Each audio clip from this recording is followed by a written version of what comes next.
allons réaliser des gaufres de liège. Pour ma part, je vais les faire à la cannelle parce que j'ai envie de cannelle, c'est tout. J'aime beaucoup les gaufres à la cannelle. Mais le classique aussi, c'est super bon. Vous pouvez aussi faire des gaufres de liège avec des pépites de chocolat. Pourquoi pas? Pour un peu changer. Mais moi, c'est à la cannelle. Allez, trêve de bavardage, on y va. Afin de réaliser ma recette, vous aurez besoin d'œufs, de beurre, de margarine, de farine, de miel, de sel, de levure de boulangère fraîche, de la cannelle en poudre, du lait, du sucre perlé et du sucre de canne. Pour les quantités, reportez-vous à ma description. Nous, on y va, let's go! Lorsque vous avez fini de peser tous vos ingrédients, vous allez tout rassembler dans le robot, sauf le sel, le sucre perlé, la margarine et le beurre. Ça, ce sera pour ajouter après. Après, vous faites mélanger ça pendant 10 minutes sur vitesse 3. Et si vous n'avez pas de robot, vous le faites à la main, donc vous comptez un peu plus de temps, 2 fois plus de temps ou 3 fois plus, tout dépend si vous mélangez vite ou pas. Voilà.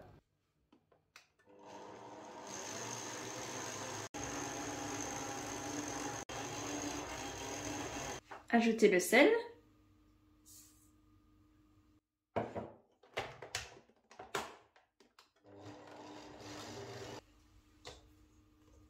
La pâte doit avoir cette consistance-là. Recouvrez votre pâte d'un film alimentaire et laissez-la reposer 30 minutes à température ambiante. Vous allez à présent pouvoir incorporer le beurre et la margarine. Et hop, ça repart au robot.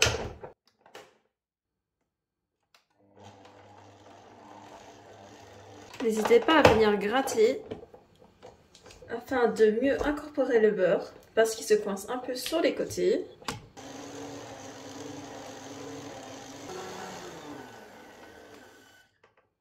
Lorsque votre beurre est totalement incorporé, nous allons pouvoir mettre le sucre perlé.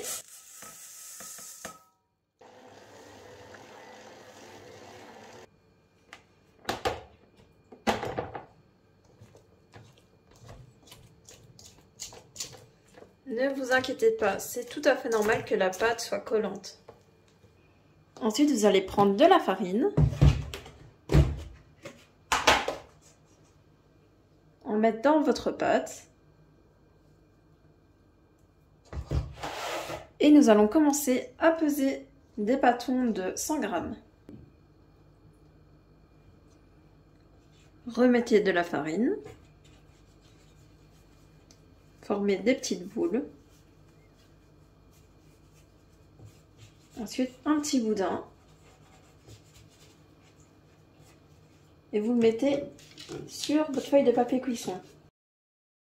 À ce stade-là, elles sont congelables. Dès que vous avez fini toutes vos pâtes, de les mettre à 100 g, vous pouvez le recouvrir d'un torchon propre ou soit les congeler pour les manger plus tard, par exemple. Et voilà, pour ma part, j'ai pu avoir 10 boudins. Donc du coup, ça fera 10 gaufres. Et je recouvre d'un torchon propre. Et vous laissez reposer ça 15 minutes avant de cuire. Et pendant ce temps-là, si votre gaufrier prend du temps à chauffer, vous pouvez le préchauffer. Graissez légèrement votre gaufrier afin que vos gaufres n'accrochent pas.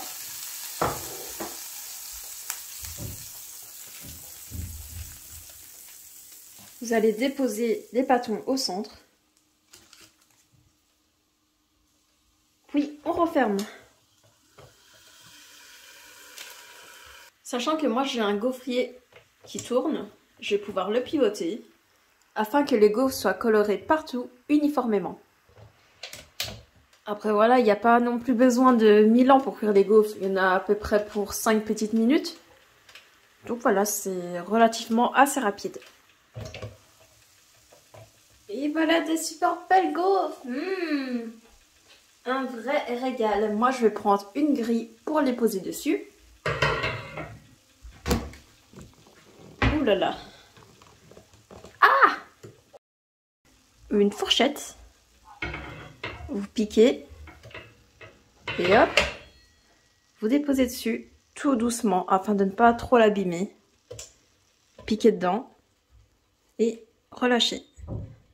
Voilà.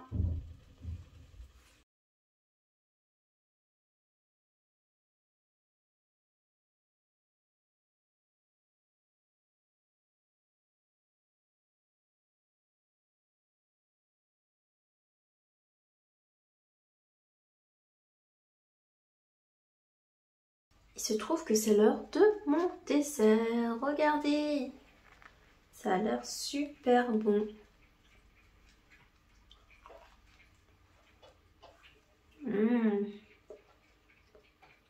Trop bon. Et voilà, les gaufres sont terminées. Je vous remercie infiniment d'avoir suivi ma séance. Vous pouvez commenter, liker, partager et vous abonner à ma chaîne si ce n'est pas encore fait. À la prochaine!